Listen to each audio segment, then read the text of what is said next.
किसान भाइयों, अधिकतर क्षेत्रों में सरसों की जो बुआई है वो लगभग हो चुकी है। और इस समय पर किसान भाइयों जो सरसों की फसल है, लगभग उसमें पहली सिंचाई की स्थिति बन रही है। तो इस समय पर किसान भाइयों आपको किन बातों का ध्यान रखना चाहिए, साथ ही किसान भाइयों बात करेंगे कि पहली सिंचाई करते समय आपको किन किन बातों का ध्यान रखना चाहिए, क्योंकि किसान भाइयों सरसों का उत्पादन बढ़ाने के लिए सबसे ज़्यादा ज़रूरी है कि सही समय पर उसकी सिंचाई करना। साथ ही किसान भाइयों जो खाद उर्वरकों का ध्यान में रखना। किसान भाइयों पूरी जानकारी के लिए आप इस वीडियो को पूरा देखिए, साथ ही अन्य किसान साथियों तक शेयर कर दीजिए ताकि वो भी इस जानकारी को सटीक तरीके से समझ पाए। और किसान भाइयों यदि आप चैनल पर पहली बार पधारे हैं तो चैनल को भी सब्सक्राइब करके रखें ताकि आने वाली हर नई नोटिफिकेशन आपको सबसे पहले मिल सके। तो चलिए किसान भाइयों शुरू करते हैं।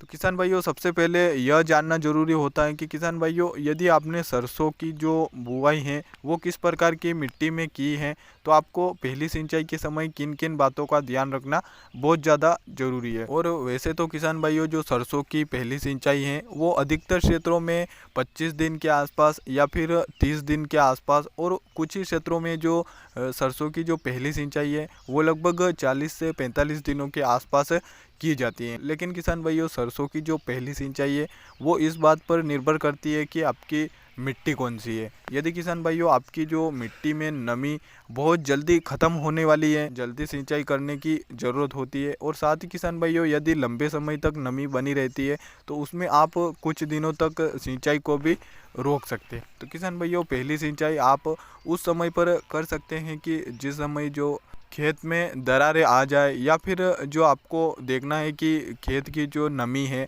वो लगभग ख़त्म हो चुकी है और किसान भाइयों जो फसल की स्थिति है उसमें भी कमज़ोरी आ रही है, तो आप उस समय पर पहली सिंचाई कर सकते हैं। साथ ही आप खाद का उपयोग करना चाहते हैं तो उस समय पर आप यूरिया का भी उपयोग कर सकते हैं, क्योंकि किसान भाइयों जो यूरिया की मात्रा है आप उसको दे देते हैं तो लगभग जो फसल की ग्रोथ है वो भी काफ़ी अच्छी बढ़ेगी। और साथ ही किसान भाइयों जो सरसों का उत्पादन है उसमें भी काफ़ी बढ़ोतरी हो जाएगी। किसान भाइयों उम्मीद करता हूँ छोटी सी जानकारी आपको काफ़ी अच्छी लगी होगी। इसके अलावा किसान भाइयों ऐसे ही अन्य खेतीबाड़ी के वीडियोस देखने के लिए चैनल को आप अवश्य सब्सक्राइब करके रख लें और बेल आइकन को हमेशा ऑन पर रखें।